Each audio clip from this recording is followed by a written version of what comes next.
Good morning, sir. Detective Sergeant Love from Flaxborough. I wonder if I might have a word with the manager. How do? Brother Culpepper's name? Pleased to meet you. You're, I'm afraid the boss has not arrived yet. I'm on me tour, as a matter of fact. Is there anything what I can do for you? I don't quite know, really. I'm just making routine inquiries. Oh, someone lost something, you mean? No. I just want to check on various things. You know, Food and Drugs Act.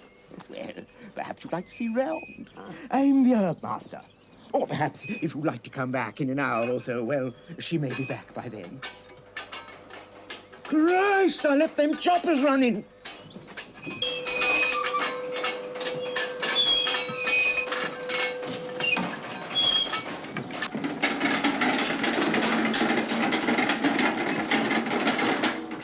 Oh, I'm sorry about that, but they runs off if they're left.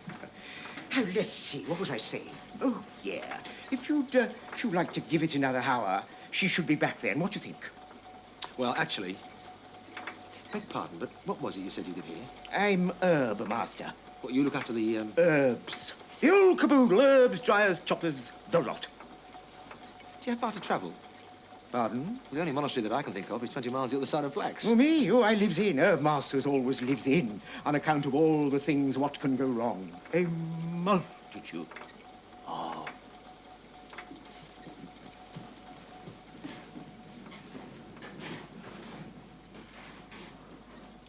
Always fancied gardening myself. Nice, quiet sort of life. It is. It's heaven.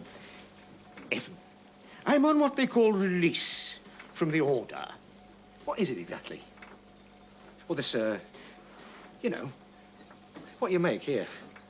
What is it? Don't tell me you've never heard of Lucky Fenwort. Samson salad? Of course, stand the crows, you must have heard of Samson's salad. Yeah. Yes, I have. Of course you have. Oh.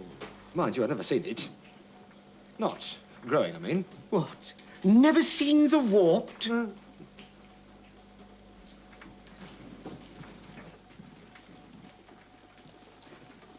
There. Looks just like dandelion. Oh, you're dead right there. Lots of people can't tell the difference. Herbs is like everything else. You've got to know them. It takes years. There. That's the wart, all right. What's it supposed to do, though? As to that, we've got to be careful, haven't we? Claims he's very dodgy. I am not going to stand here and tell you that Lucky Fenwort will cure this and will cure that. But what I will say is, Lucky Fenwort did not get his name for nothing. Vous comprenez-vous? Hello. Unless I must mistaken, here comes a lady now. It's Miss Teatime. Oh, you know the lady, do you? I didn't know she ran this place. Oh, she's a great one for hiding her light under bushes. Used to be a missionary, you know. Lovely lady, lovely. Ah, Sgt Love, how delightful to see you again. And how is your Mr. Purbright? He's very well, thank you, Ma'am. Give him my regards. Yes. And have you been showing the sergeant our little enterprise, Joe? I have indeed, your lady, I have indeed. What monastic modesty probably has forbidden him to tell you is that he is the guiding genius here of Moulden Mears. The church's loss has been our gain. I told him that, about me being on loan, like. Would you care to come in and have a cup of coffee? Yes, Then you can tell me the reason for this most welcome visit. I'll be back in half an hour. His devotions, we give them all the facilities, you know. Well, thank you very much for the, you know... Not at all, brother, not at all. I I do hope your call has nothing to do with the more depressing aspects of a policeman's life, Mr. Love. In the peaceful atmosphere of the countryside, it is very difficult to conceive of lawlessness, you know. Well, I can't say that there's any lawlessness involved, actually. Mr. Purbright just wanted me to have a look and see what was here. He doesn't know it has anything to do with you, I'm sure. Is he interested in herbal therapy, then? Oh, well, the fact is, we've had a bit of trouble in Flax, and this stuff you make here does happen to have been mentioned. Well, surely there can be no suggestion of our little product in connection with this trouble. It is altogether wholesome, I assure you. Oh, yes. Yes, I'm sure it is. Reverend seems to think so anyway. Oh, Brother Culpepper. Yes, he's very knowledgeable where the fruits of the earth are concerned. But do tell me a little more about your inspector's anxieties. Oh, yes. Well, quite recently, a well-known local figure, Alderman Stephen Winch, was drowned in the reservoir over at Gosby Vale. Oh, how very sad. What makes it even sadder from his widow's point of view is that he was in hot pursuit of a lady when the accident occurred. Well, an attempted seduction, you might say. At the inquest, his doctor, Dr. Meadow, said that he had been dosing himself with one of your, Samson salads. Well, he felt that it might have, affected his behaviour, thank you. Oh, how very distressing. But surely Dr. Meadow cannot have meant to blame our Samson salad for what happened to his poor patient. I mean, its action is invigorating, but not in the least degree harmful. I am only surprised, though relieved, of course, to hear that Mr. Winch did not catch the lady that he was pursuing. She was a good runner by all accounts. She would have to be. Friars Balsam. Oh. But perhaps you too are bronchitis sufferer, Sergeant. Oh, no, thank you. I will say that there had been some criticism of the doctor at the inquest. His own treatment of Mr. Wynne's, that is. The inspector seems to think that he was trying to put himself in the clear. Really? Strictly between ourselves, we do have reports of another customer of yours, and it could be that he's the same way inclined as old Winch. Dear me. Well, that's how it looks. Confidentially, of course. Oh, naturally. His wife's very worried. Well, she says he's taken to interfering with women in shops and collecting, well, you know, garments. Well, according to her, all this began when he started taking this herb stuff. You are being so delightfully frank, Sergeant. I wonder if you would care to divulge the name of the gentleman. Oh, I need hardly say it would go no further. Well... Yes? It's Grope, actually. Walter Grope. No. No, the name is not familiar to me. Oh. Now then, are you quite sure there's nothing else I can tell you before you go? Quite sure, thank you. Perhaps Mr. Purbright would like one of those. Yes. Well, I'll,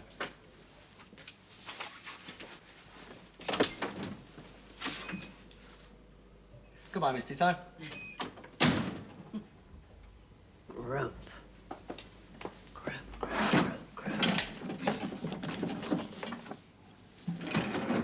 Walter Grope.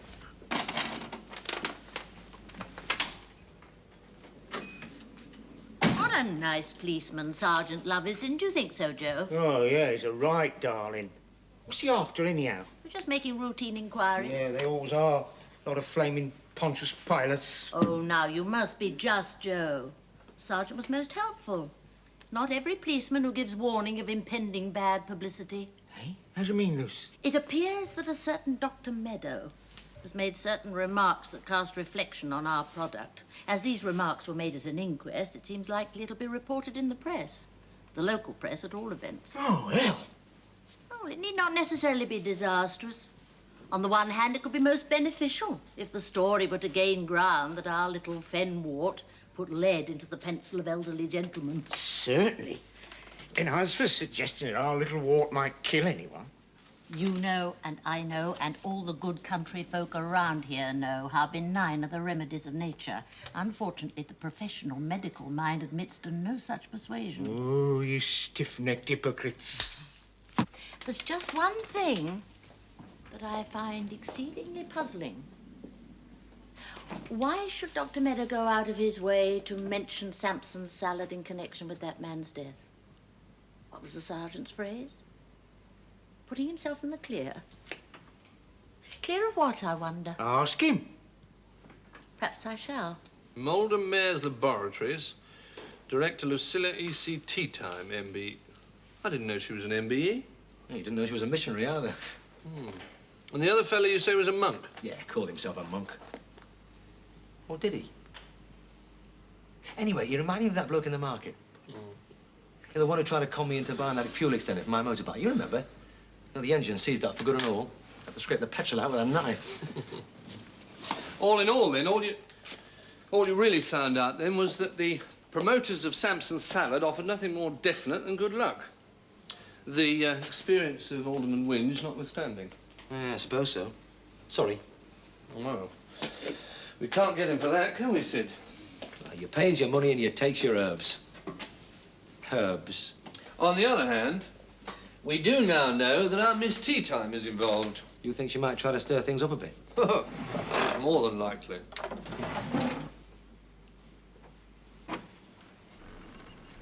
Good morning. Mr. Grope.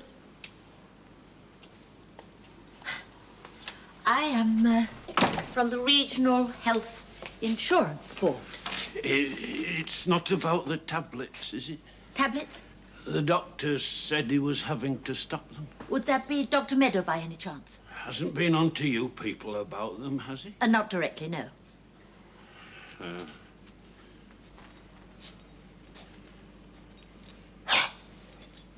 Yes. These tablets.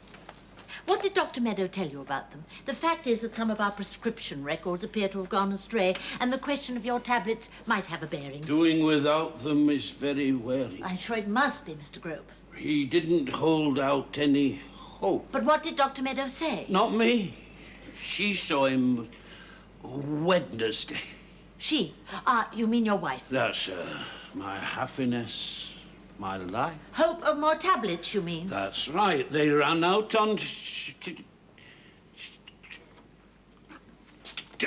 at 11:15. That does not scan. No, it doesn't. But it is very stimulating, if I may say so, to meet someone with such a natural flair for poetry as yourself. Do you write very much verse, Mr. Grope? A fair bit, yes. It doesn't come as easy now, though. Not since I finished at the pictures. You were an artist. I was a commissionaire. Now, that is an occupation that leaves the mind free for a lot of the time. I used to think up most of my in memoriams while keeping an eye on the queue at the Rialto. Did you indeed? For the paper, you know. There was one that used to go, "Of all the mums, she was the best. She's gone to where she can get a good rest." Lovely. And then, of course, there was a dear one's past.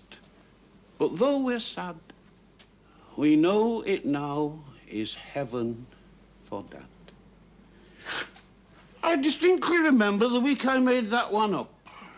It was Gold Diggers of 1933. Films like that will not come our way again, Mr. Grope. Oh, dear me. The ministry does not pay me to chatter away about old times, I fear. I really must finish these little inquiries of mine and then return to the office. Now, tell me, can you by any happy chance remember the name of the medicine that Dr. Meadow prescribed for you? I can make a poem about you if you like. You don't remember? The prescription? No.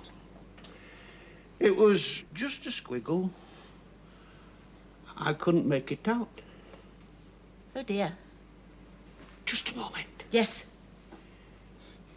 When on your looks I dwell, my eyesight flickers. A voice I hear, she is your dear. Be bold, take off her knickers. Mr. Grope, you will kindly remember to whom you are speaking. No, I'm sorry, I'm sorry. You don't want to bring discredit on that beautiful uniform, do you? You like it? Very much. It was a retirement present. Just a minute. I've had a thought. Oh, not another rhyme, I pray. I've been keeping one by. I meant to go to another doctor if Meadow didn't change his mind about stopping them. But I'd have to have one to show, you see. Now, you can borrow that if you like. Promise you'll bring it back, though. I will indeed. You've been most kind, Mr. Grope. A marvellous pick-me-up of those. They'd warm the blood of Eskimos. If you're not back when I return... With thoughts of you, my brain will burn. I'll slip it through the letterbox. I'll think of you without your frocks. No!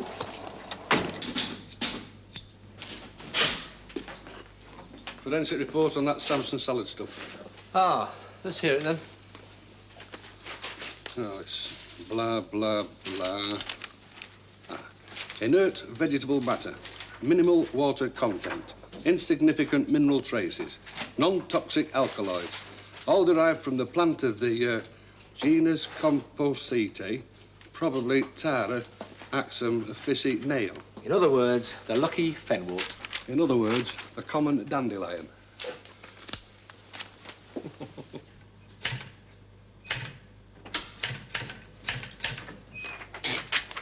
Listen to this, Joseph. Certainly, Luce, certainly. Friends, I like it. I am extremely sorry that you have been disturbed by certain newspaper references to our product. Our legal advisors, needless to say, are already taking certain action in the outcome of which we have complete confidence. We have never pretended that our product is incapable of being misused. There is no gift of nature which cannot be turned to a wrongful purpose. Our product is a natural concentrate of the life force. Therefore, it cannot fail to increase the vitality of the user and thus greatly to improve the performance of all natural functions. Terrific. You will readily appreciate, of course, that only those who temper their enjoyment of life with self-control and respect the confines of matrimony are suitable candidates for the advantages offered by our product. If for any reason you feel that your own personal standards do not meet this condition, we shall be happy to refund your money on receipt of the proof of purchase, etc., etc., etc. Oh, that's very good, Luce, yes. Oh, plenty of capital letters. Yeah, that's excellent, excellent. Devotion to uppercase, I have noticed, is one of the more consistent characteristics of life force enthusiasts. Yeah. Oh, that doctor bit off more than he could chew mucking about with you, eh, Luce? Oh, come now, Joseph. He was probably only trying to save what is his good name. However, I do think the time has come to beard the liar in his den. Don't you?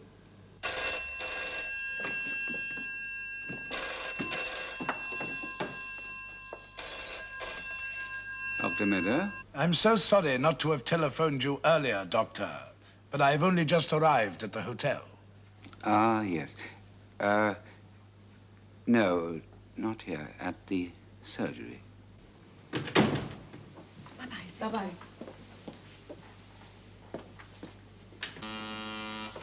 Mrs. McCreavey.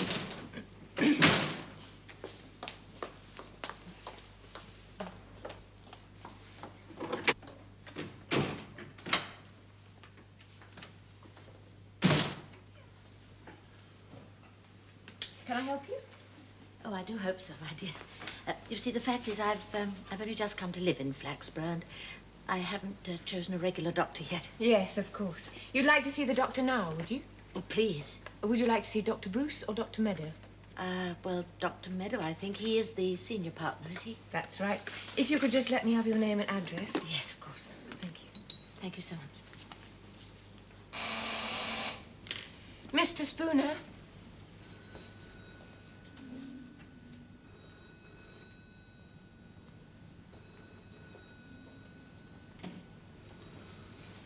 Excuse me. Oh, yes, Mr. Brennan? There are one or two things in this article I cannot quite understand. Typographical errors, I believe. Oh, I'm sorry. That is all right. I was wondering if you had the doctor's original so that I might check. Of course. It's in longhand, I'm afraid. I shall manage. This is the only copy? Yes. Then I shall be very careful with it. Thank you. Thank you very much. If you'd just like to sit over there. Thank you.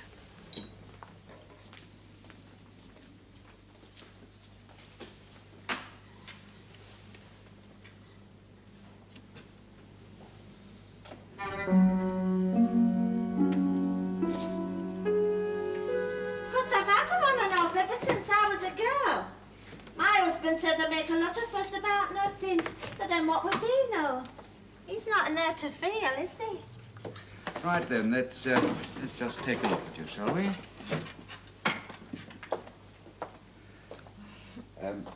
No, on me. Oh.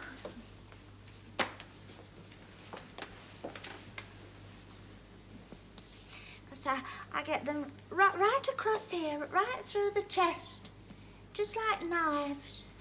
It's a bit worse on this side, if anything. Would you just lean forward, please, Mrs. Mind you, what they do now, you know, it's wonderful. I mean, doctors... Listen, would you mind, just for a moment, please, Mrs. Sorry, Doctor. Mm-hmm.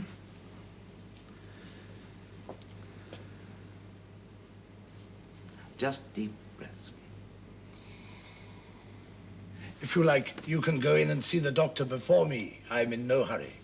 That's extraordinarily kind of you. That is all right. You see, I am not a patient. No, you look far too healthy to be consulting.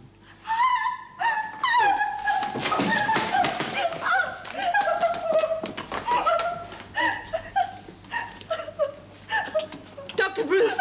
Dr. Bruce!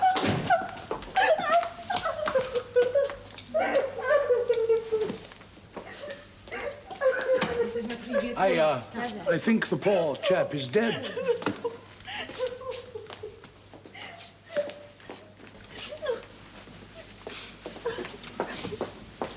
Extraordinary. Extraordinary.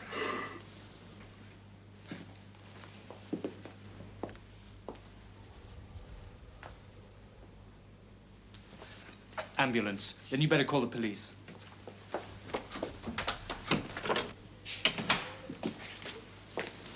Dr. Bruce has just gone over to the house to tell Mrs. Meadow. I don't think he'll be very long. Miss Sutton, isn't it? The ambulance men are outside. Yes, my sergeant's having a word with them, thank you. Good God. Where's the...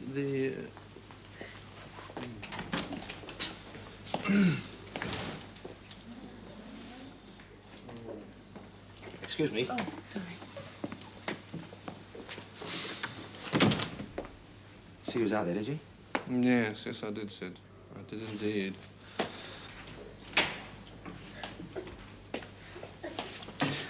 These are the people that were present, are they? Yes. Mm-hmm. Did you make a note of their addresses? Well, they're patients. Oh, except for Mr. Brennan. He's the new rep for Elixon, one of the drug houses. Thank you.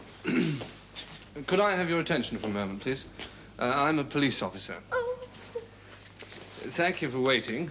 I shall want to speak to you all, but for the moment, you can all go home. Thank you. Oh, Mr. Brennan, could you tell me where you're staying, please? The White Hart. Oh, boy. When were you intending to leave? Tomorrow sometime. I'll be very grateful if you don't leave until we've had a chance to speak. It may not be necessary, but I'd prefer you to keep in touch. As you wish. Thank you.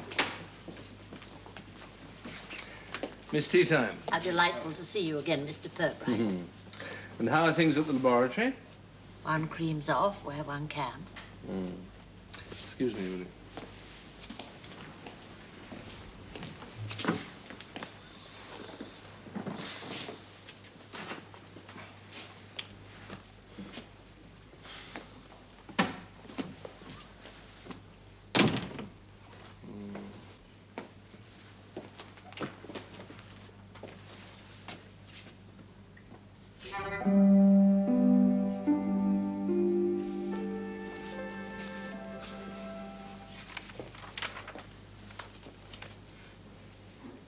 I'm sure Dr. Bruce would help if you'd like to wait until he...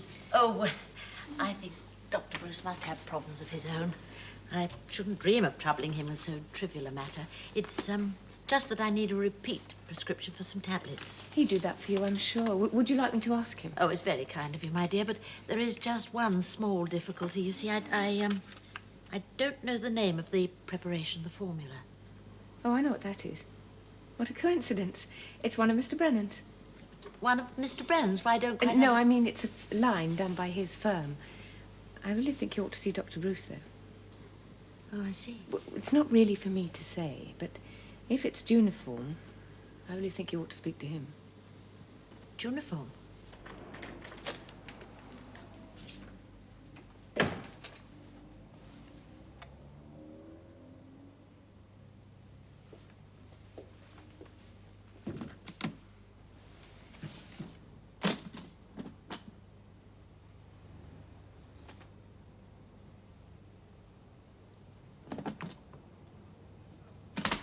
Well, there's no doubt in my mind that he suffered a coronary.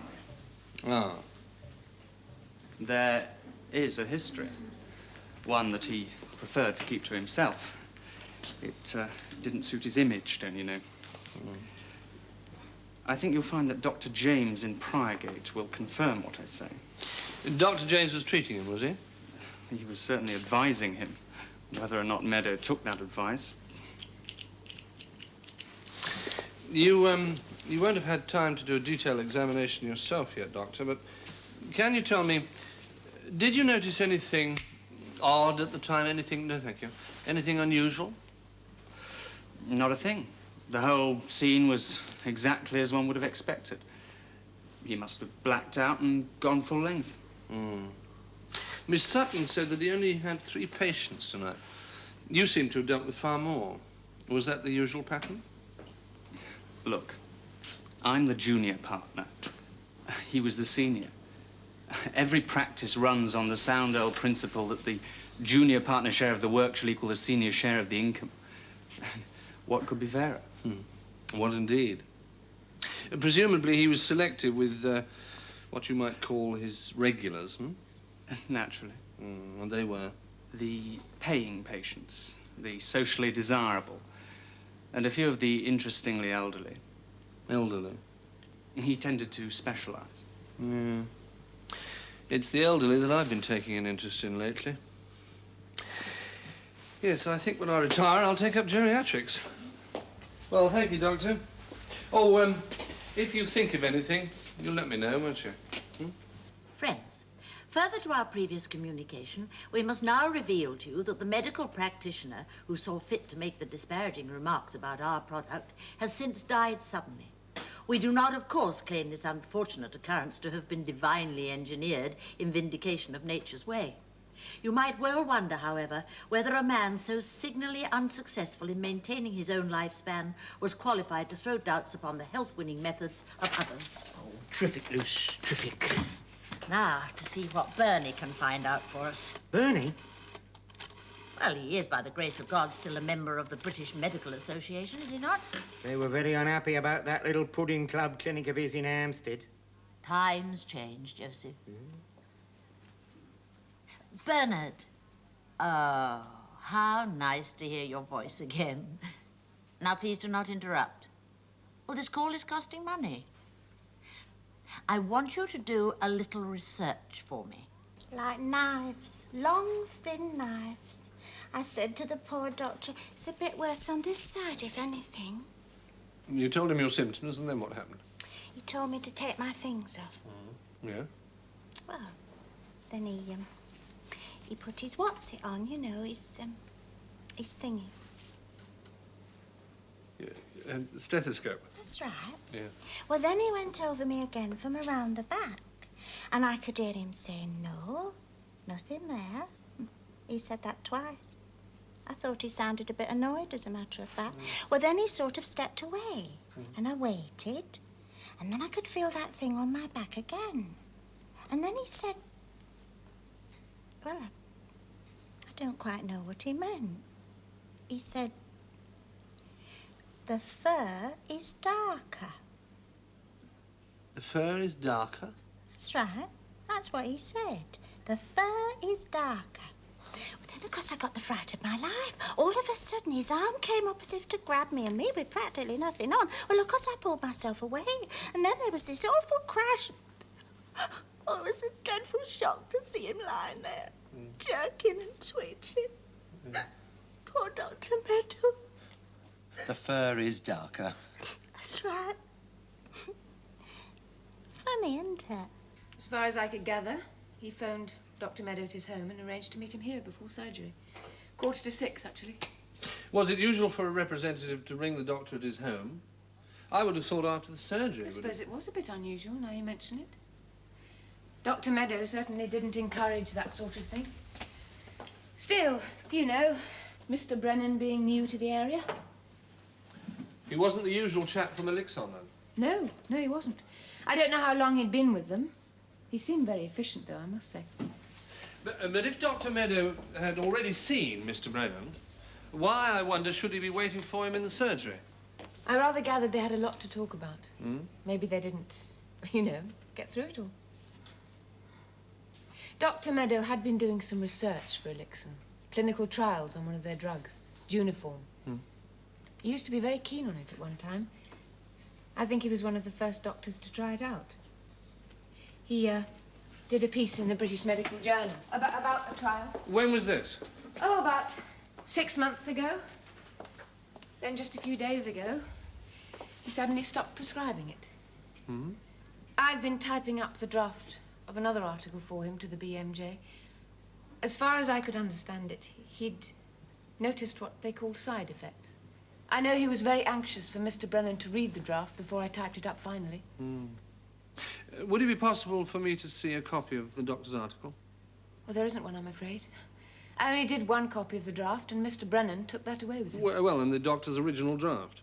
Presumably did it in longhand? He took that as well, Mr. Brennan. Oh? To check against my copy. Apparently there were 1 or 2 things that didn't quite tie up. So he has the only copies then, in fact? Yes. Yes, he has. Yes, that's exactly what I wanted to know. Oh, Bernard, you're so very, very clever. No wonder all those lovely old ladies bring you their cysts and things to look at. Yes, of course you'll be hearing from me. Bye, darling.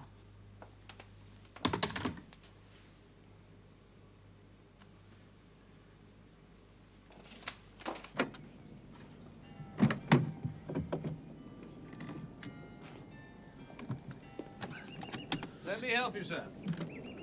Oh, thank you very much. Thank you. You wanted to see me, Inspector? Yes, sir. Just to let you know that you will be required as a witness at the inquest. So there will be an inquest? Oh, yes, sir, most certainly. Anyway, if you could keep yourself available.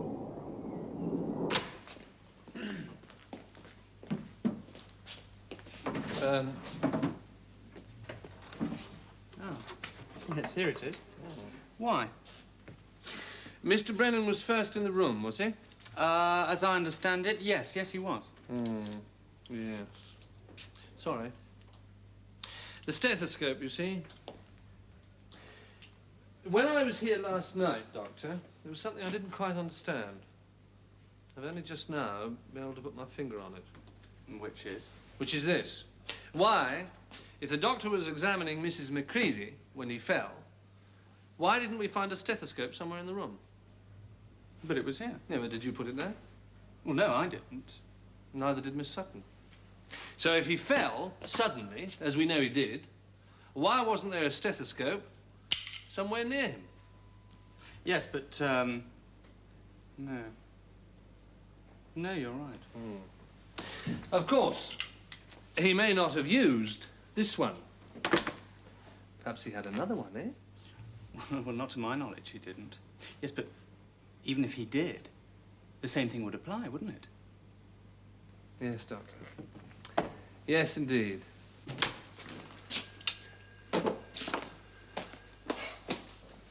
Oh, about Meadow. Ah, have they done the autopsy? Autopsy. Certainly. You had a word with Heinemann? I have, as a matter of fact. Thompson, too, and Dr. James. Well? There isn't going to be any autopsy. What do you mean there isn't going to be any autopsy? Thompson said there's no need for an inquest. James signed the certificate, so it looks like that's that. That's bloody well not that. Not as far as I'm concerned, anyway. Give me evidence, he said, that a crime's been committed. God almighty, the only evidence we've got's in that bloke's belly. Now, what am I supposed to do about it? You really think Meadow was murdered? Oh, I'm absolutely positive. How? I don't know, but it was done. Somehow or another, it was done. And you know who did it?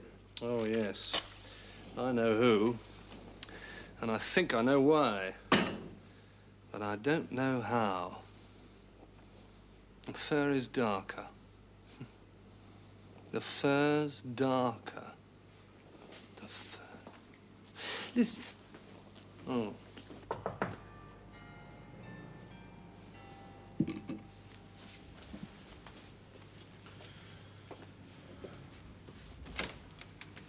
Good afternoon. My errand will probably surprise you. The fact is, I have come to make application for a grant. I am sorry, I do not understand. No, of course not. I am, so to speak, Moldham Mears Laboratories. I will not have to remind you, of course, that the geriatric field is the area to which we make particular contribution. How can I possibly be reminded of something I know nothing about in the first place? I have never heard of these laboratories of yours. Grant? What grant?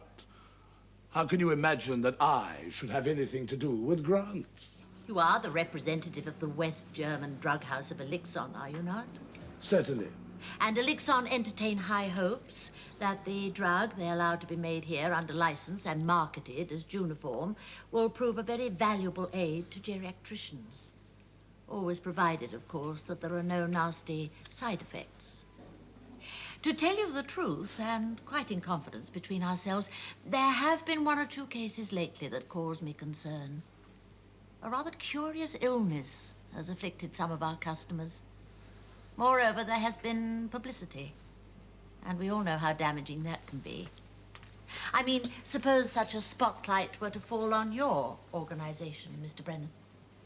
Why should it? You have heard of the Chemotherapy International Research Foundation, of course. Of course. Of course. It happens to be the creation of your own firm, by which it continues to be financed. So?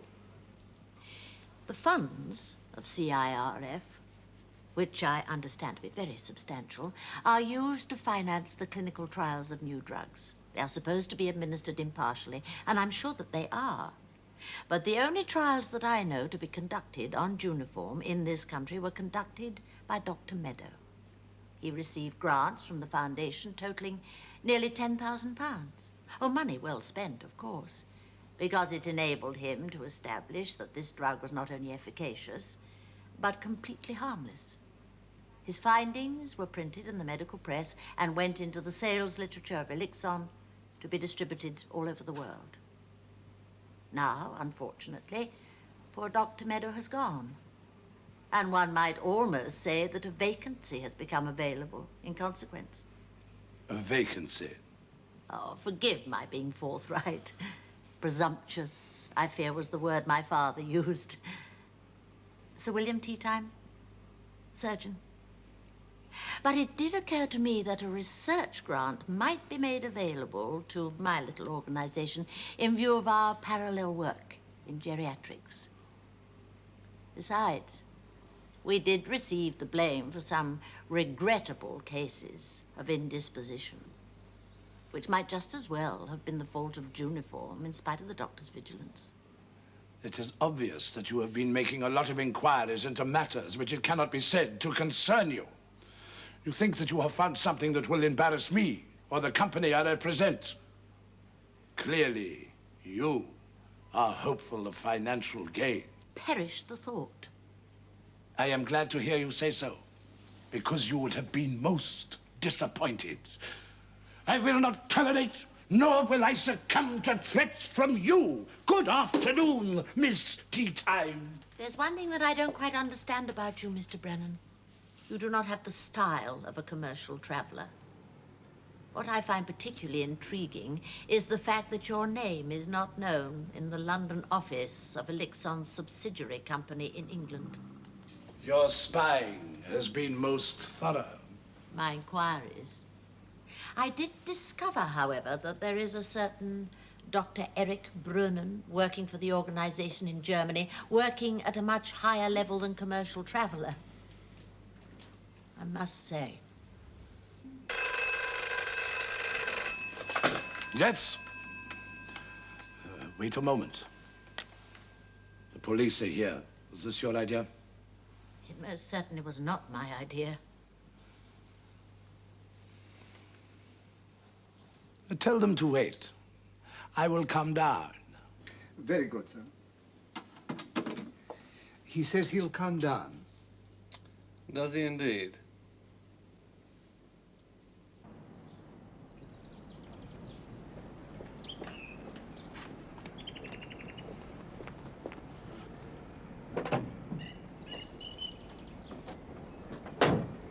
Good afternoon, sir. Why am I here?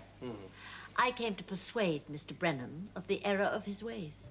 Which particular ways, Miss Teatime? You should know, Mr. Purbright. Otherwise, why are you here yourself? Ah.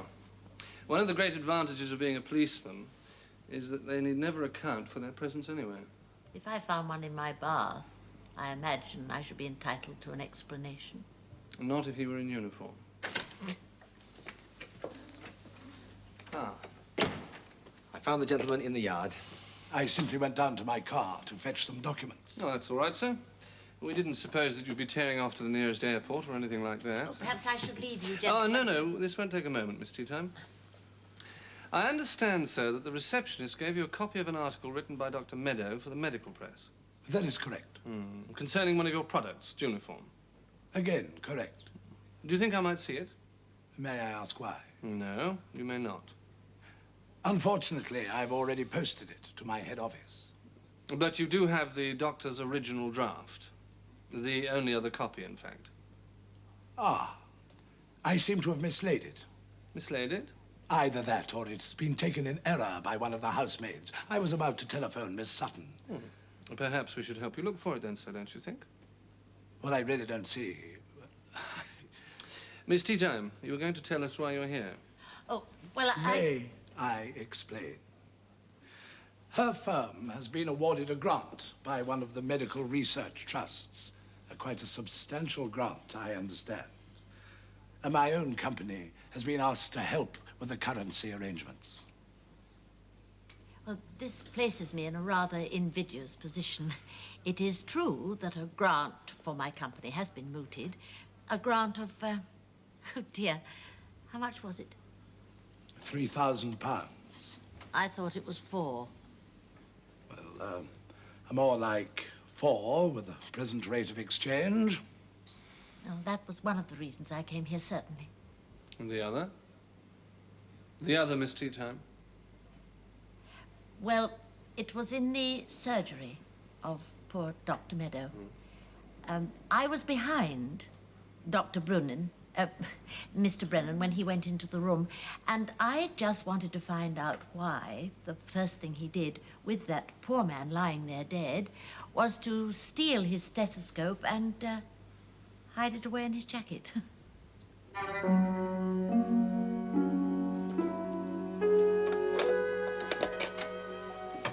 These are manufactured by your firm, are they, sir?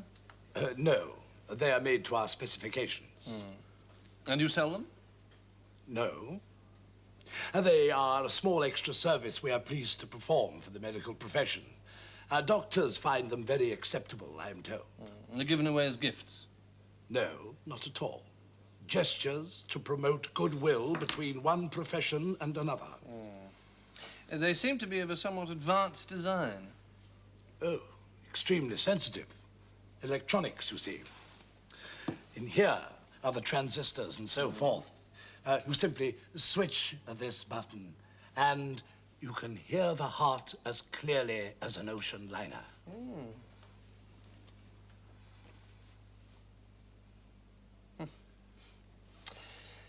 Dr. Meadow would have found one of these a very acceptable gift. I did not give one to Dr. Meadow. Oh, no, of course you didn't. Tell me, sir, what is that? Verstärker, amplifier. Sergeant, would you read that, please? Aloud? Furs Tarker. Is that right? Yes, that'll do very nicely, Sergeant. Very nicely indeed.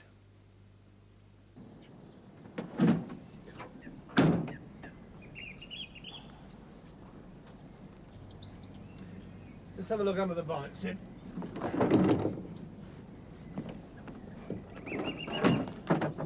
Let's face it, we've looked everywhere. If you ask me, it's a complete waste of time. I see. Well then? This is a 4-cylinder engine, isn't it? Yeah, why? I was wondering why there are 6 plug leads.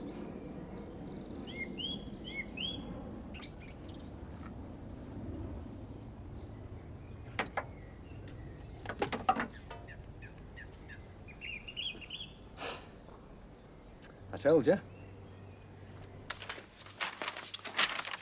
Good grief, what a fiendish-looking device, Mr. Purbright. Yes, sir. The forensic people were quite impressed. That, you see, is a compressed air cartridge, rather like a soda siphon bulb. The charge is released when that switch is pressed. Now, one of these 2 tubes is a dummy, but the other is a piece of small-bore hydraulic hose with steel mesh reinforcement under a rubber facing. A sort of flexible gun barrel, in fact. Yes, yes, I see what you're getting at. The whole thing is a sort of air gun. What's it fire? A pellet or something? Well, the post-mortem should tell us that, sir. Oh, yes, yes, post-mortem. Probably a dart or a small steel spike. It would have to be fairly sharp in order to pass through the petrostone. Through the yes, yes, of course it would, yes. I think Meadow realised what had happened just before he died and tried to tell Mrs. McCreavey. Hence, the fur's darker. The fur's darker? Exactly. The fur's darker. Oh, yes, yes, I see. So this Brunman, whatever it is, he was hanging around to reclaim the thing after it had, after it had gone off. Yes, indeed, sir. Well, he was taking a bit of a risk, wasn't he? Well, he and his firm, sir, stood to lose millions in lost sales. Men like that tend to favour boldness. And from what we've since learned about Herr Dr. Brennan... You know, it was lucky this tea-time person had her wits about her, wasn't it? We owe her quite a lot, Mr. Purbright. Yes, sir, yes. She's a very public-spirited lady. Samson's salad. Discover the secret of the amazing virility of Boadicea's warriors. Dissolves instantly. I don't know. Some people would believe anything, wouldn't they? Well, I'm off then. Righto then. Good night, sir. Good night.